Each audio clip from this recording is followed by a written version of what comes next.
Assalamualaikum warahmatullahi wabarakatuh. Kita kali ini akan membahas mengenai project scheduling and tracking. Di sini pengaturan waktu dalam proyek dan kemudian eh, jika kita ingin selesai dalam melaksanakan proyeknya, kita harus melakukan tracking atau pemantauan dari segi waktu. Kita pantau setiap saat.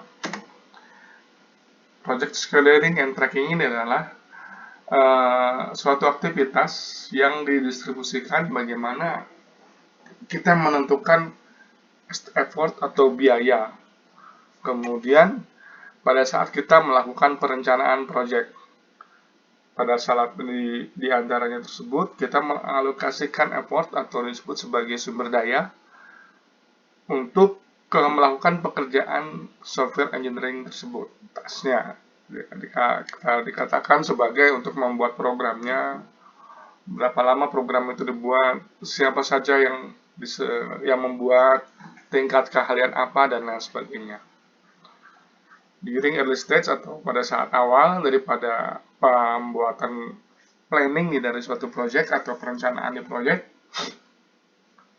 schedule yang kecil-kecil tersebut dikatakan sebagai makroskopik itu dibuat.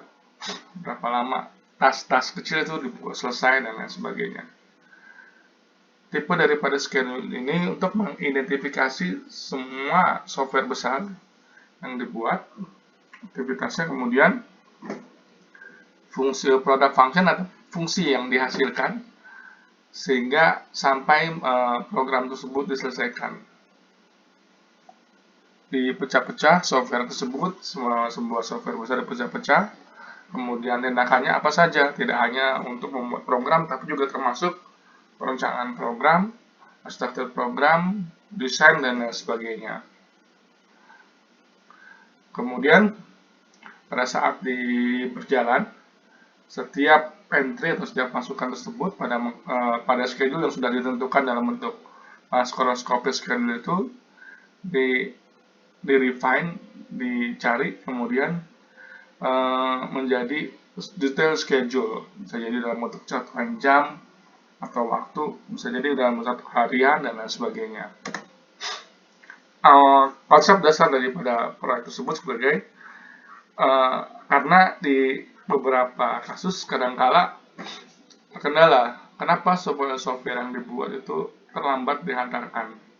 Hal ini mungkin disebabkan sebagai unrealistic deadline atau deadline-nya itu tidak masuk akal.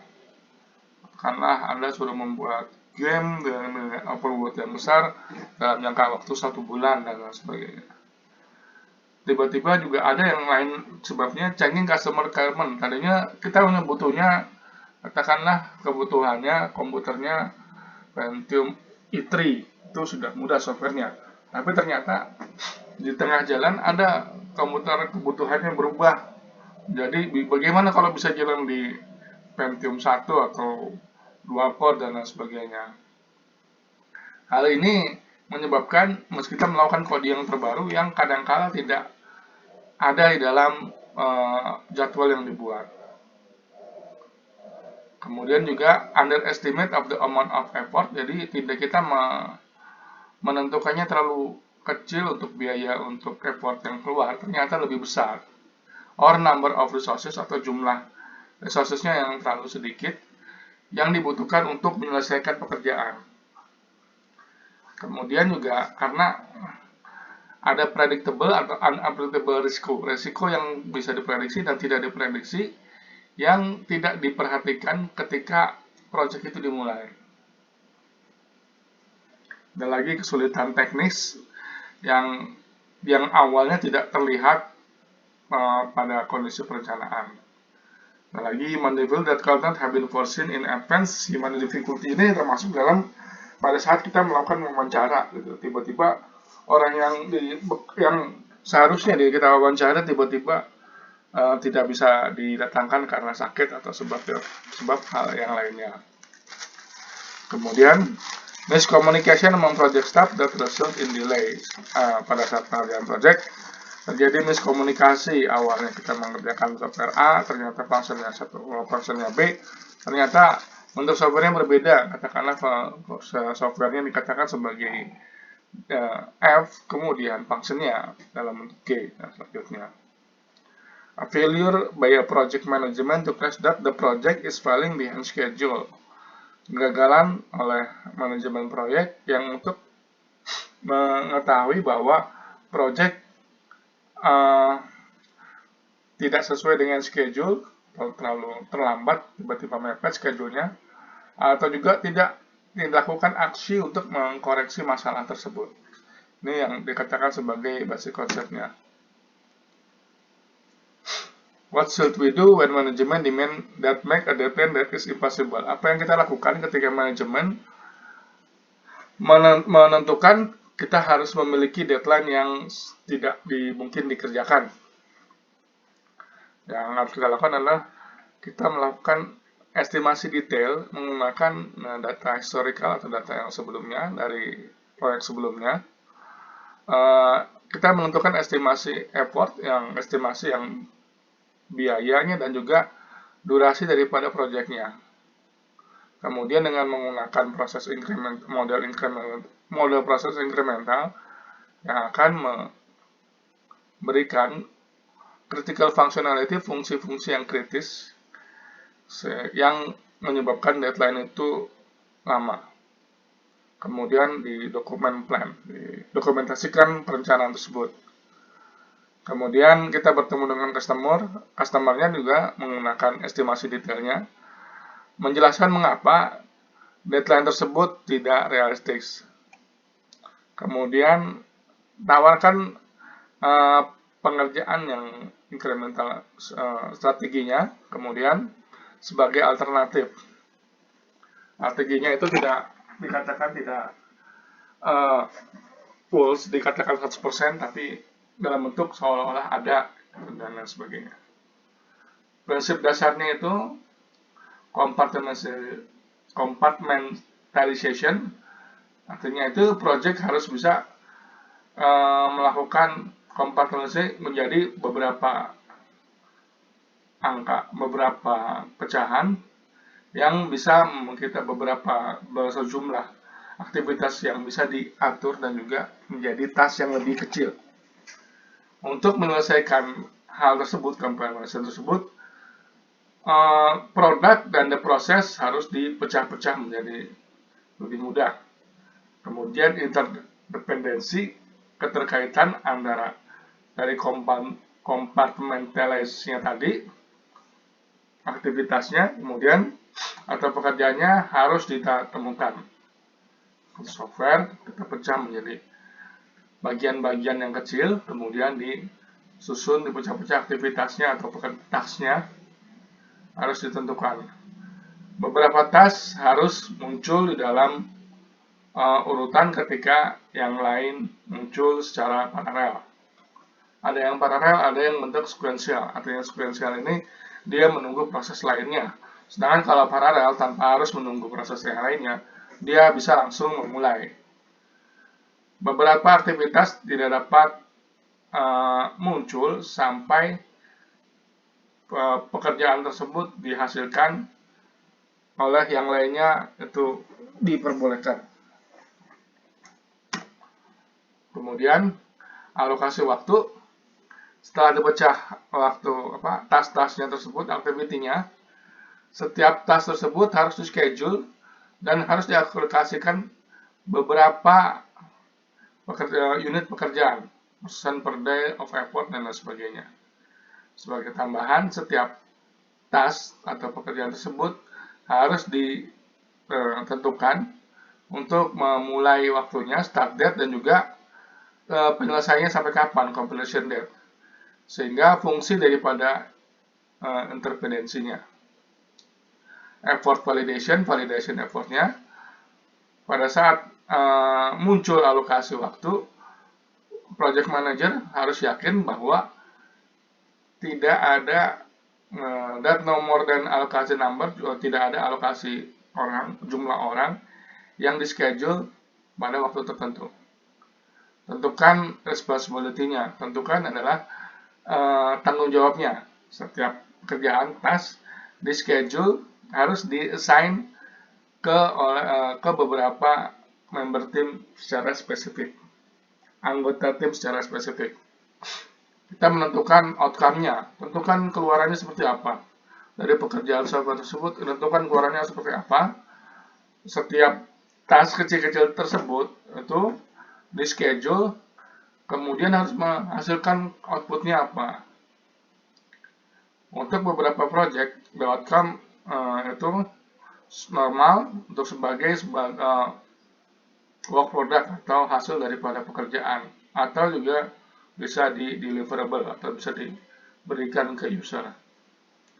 Kita menentukan milestone-nya. Milestone merupakan selesai ketika satu atau beberapa work product pekerjaan sudah direview untuk kualitasnya, kemudian di-approve. Mendefinisikan beberapa pekerjaan atau task. A task set is collection of software engineering work task. Task set is a collection dari pekerjaan daripada task merupakan kumpulan daripada software engineering, termasuk work task, pekerjaannya, milestone-nya, yang kemudian deliverable, pengantaranya yang harus selesai untuk menyelesaikan proyek tertentu. Pekerjaan tersebut harus menyediakan disiplinnya, maksudnya keterkaitan tertentu untuk menghasilkan kualitas software yang tinggi. Akan tetapi pada waktu yang sama it must tapi task tersebut tidak seharusnya must not load the project team with unnecessary work. Pekerjaan tersebut tidak membebani tim dengan pekerjaan yang tidak sesuai, tidak penting. Untuk mendevelop suatu schedule program tersebut, task-task tersebut harus didistribusikan ke dalam waktu pengerjaan proyek. Task set will vary depending upon the project type and the degree of rigor. Task set tersebut tergantung daripada tipe proyeknya dan juga degree of rigornya, dan tingkat daripada rigornya. Task set didesain untuk mengakomodasi beberapa tipe yang berbeda daripada proyek dan juga tingkat daripada rigornya atau tingkat kepentingan. Untuk mendefinisikan sebuah task set adalah kita menentukan tipe proyeknya seperti apa. Proyeknya segara atau web atau aplikasi ataukah proyeknya dalam bentuk Android, iOS dan lain sebagainya. Identify adaptation criteria. Kriteria adaptasinya seperti apa?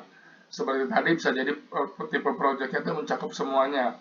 Bagaimana membuat software, katakanlah software rumah sakit yang bisa jalan di Android, bisa jalan di iOS, bisa jalan di PC, dan juga bisa jadi jalan di Unix. Kemudian kita mengumpulkan kebutuhannya dan degree of rigornya, tingkat kompleksitasnya. Kemudian kita memilih pekerjaan daripada software engineering-nya yang sesuai. Apakah ini dilakukan perencanaan dengan matang, apa kendalanya, dan lain sebagainya. Kita menentukan daripada tipe proyeknya, kita menentukan konsep development project that are related to cluster some business concept or application of some new technology. Kita menentukan apakah proyek pengembangan konsepnya yang akan kita buat untuk mengekspor, apakah ini merupakan bisnis yang baru, konsep bisnis yang baru, ataukah aplikasi yang membutuhkan teknologi yang baru. Di sini kita menciptakan software, ini konsep bisnisnya sama nggak sama yang kita telah buat, ataukah sama dengan orang-orang yang pernah buat. Kemudian apakah berbeda dengan yang lainnya, itu di dalam sisi perancangannya. Nah, di sini apakah aplikasi tersebut membutuhkan teknologi yang baru, katakanlah membutuhkan Bluetooth ataukah membutuhkan software tertentu dan lain sebagainya. Apakah yang membutuhkan printer yang katakanlah laser dan lain sebagainya. No application development project that are undertaken as consequence of specific customer request. Proyek pengembangan dari aplikasi yang baru tersebut itu diambil dari konsekuensi daripada kebutuhan customer yang spesifik. Dalam artian ini software buat siapa? Katakanlah software buat mahasiswa Untirta. Mahasiswa Untirta itu bagaimana karakternya? Oh, ternyata mahasiswa Untirta kuliahnya di Cilegon dan di Serang. Kemudian akibat dari spesifik customer tersebut, lebih baik menggunakan software yang terpusat di server dan lain sebagainya. Nah, itulah dari apa yang dikatakan sebagai proyek pengembangan aplikasi yang baru. Ada lagi application enhancement project, proyek peningkatan aplikasi yang muncul ketika ada software yang ada, kita melakukan modifikasi yang besar sehingga fungsi dan performasinya dan juga interface-nya bisa dilihat oleh end user. Ini udah ada siakat yang ada sekarang dikembangkan besar-besaran sehingga bisa memenuhi kriteria tertentu. Kemudian proyek maintenance aplikasi, bagaimana proyek itu dilakukan, aplikasi tersebut dilakukan maintenance. Apakah yang untuk mengkorek, kemudian memperbaiki atau juga mengadaptasi atau juga menambah software yang ada sehingga tidak dapat bisa digunakan oleh tidak membingungkan daripada usernya atau sang penggunanya. Proyek re-engineering diambil daripada di intent, kemudian di rebuilding daripada sistem in whole or in a part. Bisa dilakukan rekayasa ulang, diambil kemudian dengan membangun ulang dari yang ada semuanya ataupun perbagian-bagian. Kita ingin meningkatkan interaksi dengan mahasiswa, bagaimana caranya bisa menambahkan aplikasi Spada, tambahkan pemain di Spada itu kita pengen tambahkan diskusi, yang diskusinya itu bisa interaktif secara live dan lain sebagainya. Di sini kita menambahkan kriteria adaptasi yang kita tentukan, kita identify, kita menentukan kriteria adaptasinya seperti apa. Kita melihat size of project. Size of project itu besaran daripada softwarenya, tingkat kompleksitasnya dan lain sebagainya. Juga jumlah daripada potensial usernya. Ini akan digunakan oleh beberapa user dalam satu waktu. Akan dilakukan aplikasi sampai berapa user. Mampukah si software tersebut mengerjakannya? Di sini ada mission criticality. Nah, ini di sini pada saat terjadi, katakanlah, mampukah software yang sudah ada berdasarkan base teknologi yang kita gunakan, entah hardware dan software, itu menghandle semua potensial user yang ingin melakukan. Contohnya, aplikasi siakat atau Spada itu, bisa nggak dia bisa menghandle sekaligus teleconference untuk 1000 orang sekaligus. Dalam artian 1000 telekonferensi itu ada 1000 mata kuliah yang tiba-tiba secara serentak mesti online dalam waktu yang sama. Kemudian application longevity, artinya itu apakah aplikasi ini terus berlanjut gitu ya, berapa lama sih dikatakan ini ini tidak update lagi nih, kurang canggih, sebaiknya kita ganti dengan yang lebih canggih lagi. Kemudian stabilitas daripada kebutuhannya, requirement-nya. Stabilitasnya seperti apa sih? Apakah berubah dan lain sebagainya. Yang salah satu hal yang paling penting adalah ease of customer or developer communication. Bagaimana komunikasi antara customer dengan developer? Mudah tidak? Apakah bisa menjadi masukan kemudian bisa dijalankan untuk meningkatkan daripada software yang ada? Kemudian maturity of applicable teknologi, apa teknologinya tersebut sesuai dengan perkembangan zaman. Artinya sudah ada menggunakan video, apakah sanggup bisa menghandle kapasitas data yang besar dan lain sebagainya. Kemudian performance constraint, bagaimana nih batasan daripada kinerjanya.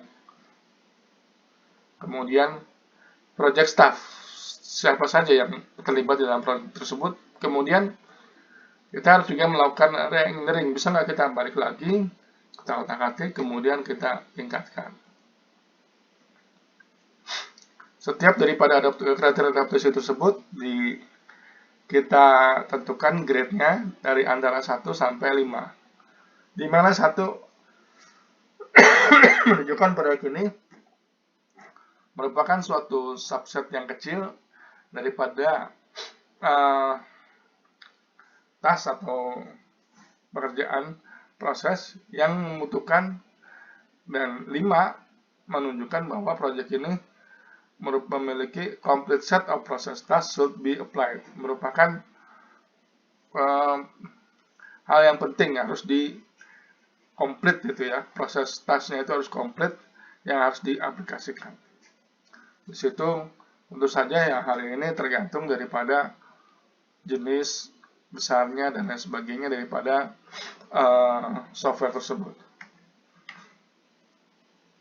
Degree of rigor, adaptation dari kriteria digunakan untuk menentukan apakah tingkat daripada yang direkomendasikan of rigor tersebut yang dimana software proses harus di-apply, diterapkan di dalam suatu proyeknya. Degree of rigor adalah merupakan fungsi daripada banyak karakteristik banyak proyek. Sebagai contoh, kecil, small, atau juga bisnis critical project, bisnis yang sifatnya tidak terlalu kritikal, yang dapat secara general diadres, ditentukan berdasarkan less rigor daripada large-nya. Complex business critical application, jadi tingkat kompleksitas daripada software. Yang terakhir, kita harus apply software engineering task seperti tadi perancangan, analisa, penentuan hardware, software, dan lain sebagainya. Itu yang masuk dari bagian dari software engineering task atau pekerjaan dari software engineering. Tidak hanya berdasarkan untuk melakukan coding saja. Contoh daripada task set itu adalah untuk menentukan, mendevelop suatu project, schedule project, atau dikatakan sebagai kita membangun schedule-nya. Sebuah task set atau pekerjaan yang ditentukan harus didistribusikan ke dalam project timeline atau project waktu pengerjaannya. Major software engineering tasks are, atau disebut sebagai pekerjaan engineering software yang secara besar adalah applicable atau bisa diterapkan ke semua proses di dalam model flow-nya. Secara detail dijabarkan. Sebagai contoh, kita menentukan bahwa untuk menentukan konsep daripada development dari perkembangan daripada project-nya. Ini disebut sebagai bagian daripada task set example. Major task set for concept development project are concept scoping, preliminary concept planning, technology risk assessment, proof of concept, concept implementation, customer reaction to the concept. Nah, ini pekerjaan besar di dalam pengembangan daripada konsep tersebut, mencakup skopnya atau bagian-bagian daripada konsepnya. Kemudian sebelum ada skopnya itu menentukan daripada cakupan daripada project. Software ini cakupannya apa saja, bisa melakukan apa saja, itu disebut sebagai konsep scoping. Kemudian perencanaan konsep yang sebelumnya establish, kemudian to undertake the work implied by the project scope. Akibat daripada penentuan scope tersebut, kita melakukan tindakan yang sebelum menjalankan project tersebut. Preliminary concept planning, apa saja yang dibutuhkan di dalam untuk menjalankan scope-nya. Dilihat software apa saja sih yang dibutuhkan untuk menjalankan scope daripada proyek tersebut. Teknologi risk assessment atau assessment resiko dari teknologi. Kita evaluasi risk tersebut dalam teknologi untuk diimplementasikan sebagai scope daripada project, bagian daripada project. Proof of concept, konsep dari yang terbukti, mendemonstrasikan visibility daripada teknologi di dalam suatu konteks. Apakah memungkinkan untuk menerapkan tersebut ke dalam konteks softwarenya? Implementasi konsep adalah mengimplementasikan konsep tersebut yang diilustrasikan sebagai tindakan yang dapat direview oleh customer dan juga untuk seperti digunakan untuk marketing atau penjualan. Ketika konsep tersebut harus dijual ke customer yang lainnya atau manajemennya. Artinya konsep implementasinya kita sudah bisa, setelah kita mengerjakan katakanlah 50% softwarenya, kita bisa kalau ke customer yang lainnya ngomong, Pak, kita bisa membuat software ini loh Pak, contohnya begini, begini, begini, begini. Memang tidak 100% harus jadi semua, tapi kan bisa menggambarkan, bisa menjelaskan ke user, kira-kira konsepnya itu sudah berjalan seperti apa. Dan yang salah satu pentingnya ini, customer reaction to the concept, ask for feedback on internal concept and target specific customer application. Bagaimana reaksi customer terhadap konsepnya yang kita tanyakan, kemudian mereka memberi feedback mengenai konsep teknologi yang kita buat, kemudian kita harus mentargetkan aplikasinya untuk customer yang spesifik seperti yang kita rencanakan pada awal tahapan perencanaan. Ya, tadi yang scoping itu setiap tim harus paham bagaimana harus apa saja harus dilakukan. Dan the team atau manager harus menentukan apakah setiap orang tersebut bisa mengerjakan tersebut planning. Kemudian kita menentukan resiko yang diasosiasikan dengan pekerjaan tersebut atau disebut sebagai risk assessment. Proof the technology some way, proof of concept, kita membuktikan daripada konsep daripada yang kita buat. Implementasikan pekerjaan secara prototype sehingga customer dapat mengevaluasi konsep daripada implementasi dan juga customer evaluasi dari kata customer. Dan terakhir, apakah konsep tersebut bisa dikerjakan, viable, atau juga menghasilkan product version atau translation must be produced, sehingga menghasilkan suatu produk.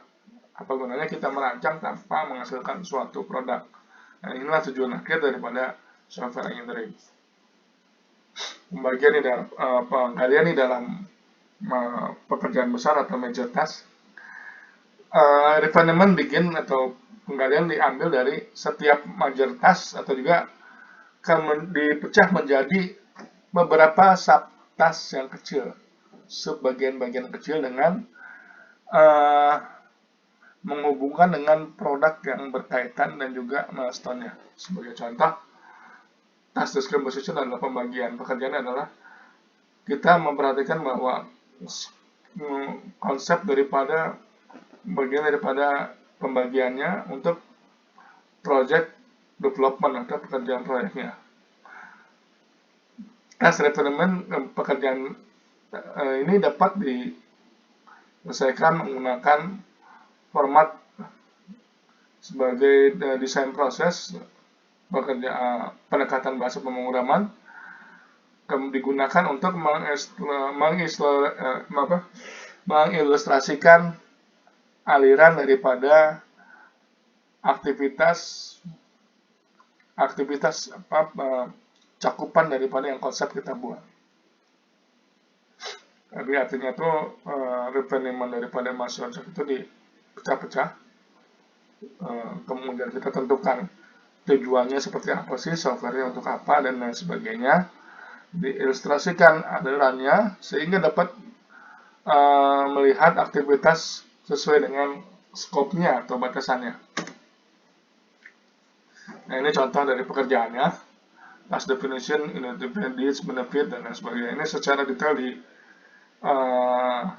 pekerjaan daripada software engineering-nya. Defining a task network atau jaringan pekerjaan yang kita definisikan. Task network atau disebut sebagai activity network is bentuk gambar daripada aliran daripada pekerjaannya untuk suatu project. Setelah melakukan A, kita melakukan B, melakukan C, melakukan D, dan seterusnya. Kadangkala kita menggunakan mekanisme melalui di mana sekuentasnya tersebut tergantung daripada inputnya, kemudian bisa menggunakan perangkat scheduling project yang otomatis, sehingga task network Sehingga pekerjaan ini, task network tersebut, memecah daripada major software tersebut menjadi engineering task, menjadi pekerjaan-pekerjaan yang lebih mudah untuk diimplementasikan. Kemudian gambar menunjukkan bahwa schematic task network for concept development project. Pekerjaan schematic task network dari network tersebut, jaringan skematiknya, menjadi proyek development konsepnya, konsep daripada pekerjaan proyeknya. The concurrent nature yang of software engineering activity lists the number of important scheduling requirement. Pekerjaan yang secara beriringan daripada pekerjaan aktivitas dari software engineering ini menyebabkan kebutuhan scheduling itu sangat penting sekali. Karena ini ya semua pekerjaan harus ada deadline-nya. Ini konsep scoping. Ini bagian daripada gambarnya. Ada konsep scoping, scope-nya seperti apa. Dari scope-nya seperti apa, cakupannya, siapa usernya, itu definisi awal harus dibuat. Ini targetnya untuk apa perangkatnya, apakah untuk komputer saja, untuk perangkat mobile seperti tablet, apakah juga bisa digunakan di HP dan lain sebagainya. Nah, sini di planning konsepnya. Setelah kita mengetahui cakupannya, kita konsep planningnya. Kemudian kita di sini ada tax risk teknologi, risiko teknologi assessment, tax risk assessment A, tax risk assessment B, tax risk assessment C, dan seterusnya. Kemudian dari sini kita butuhkan dengan proof of concept, konsepnya benar nggak seperti ini. Kemudian diimplementasikan, digabungkan antara integrasi A, B, C. Kemudian customer reaksinya seperti apa. Karena paralelitas itu muncul secara asinkronus atau tidak acak gitu ya, tidak tersinkron. Perencana harus menentukan hubungan antara dependensi antara intertask tersebut untuk meyakinkan bahwa progres itu berjalan sampai selesai pada saat penyelesaian. Project manager harus aware pada pekerjaan tersebut yang mengacu kepada critical path atau disebut sebagai angka-angka yang kritis. Ini biasanya critical path mengacu kepada jika ini tidak dilakukan akan menyebabkan project molor. Contohnya, kalau kita membuat software yang membutuhkan hardware baru, otomatis kita membeli hardware tersebut. Pada saat pengantaran hardware tersebut dari distributor ke customer, nah itulah dikatakan sebagai salah satu critical path. Bisa jadi karena suatu kondisi banjir, longsor, dan lain sebagainya, software perangkat yang harusnya sampai dalam waktu 1 minggu bisa jadi 1 bulan karena kondisi tertentu. Itu dikatakan sebagai critical path. Sehingga pekerjaan harus selesai pada sesuai schedule. Jika proyek tersebut harus selesai sesuai dengan schedule. Secara detail, task network tersebut muncul pada gambar, bisa dijelaskan di gambar selanjutnya. Kemarin, sebelumnya. Ada 2 project scheduling metode, yaitu PRT dan CPM, Program Evaluation and Review Technique, Critical Path Method. Teknologi tersebut ditentukan oleh informasi yang sudah dibuat pada saat di perencanaan proyek. Kita estimasi daripada effortnya, kemudian kita pecah-pecah ke dalam fungsi produknya. Selection daripada proses model and task, pemilihan daripada prosesnya. Kemudian kita dekomposisi daripada pekerjaannya. Kemudian interdependensi dari setiap pekerjaan tersebut menentukan penggunaan task networknya. Pekerjaan kadangkala kita sebut sebagai pemisahan web breakdown structure WBS. Kita definisikan untuk produknya sehingga menghasilkan untuk fungsi-fungsi individu tertentu. PAT dan CPM merupakan suatu tool yang kuantitatif yang dapat menyebabkan menyebabkan si perencana software itu untuk menentukan critical path-nya seperti apa. Hal apa yang menyebabkan path tersebut critical. Chain daripada task tersebut ditentukan oleh durasi daripada project. Establish daripada time estimate-nya untuk individual pekerjaan-pekerjaan yang individu tersebut dengan menggunakan model statistik.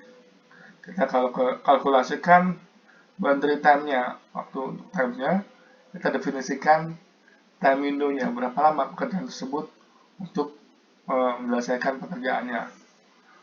Kita hitung maksudnya itu boundary time, batasan waktunya seperti apa, kita definisikan time window-nya. Time window itu jangka waktunya sama dengan boundary time. Boundary time itu dikatakan sebagai ini loh target kita, ini selesai sampai kapan. Slot time-nya itu slot time window-nya. Ini harus diletakkan di mana untuk suatu task tertentu. Antara part dan child time bisa diimplementasikan ke dalam beberapa tool otomatis yang sesuai untuk isi. Contoh Primavera Software atau Microsoft Schedule dan sebagainya. Ada istilahnya itu timeline chart.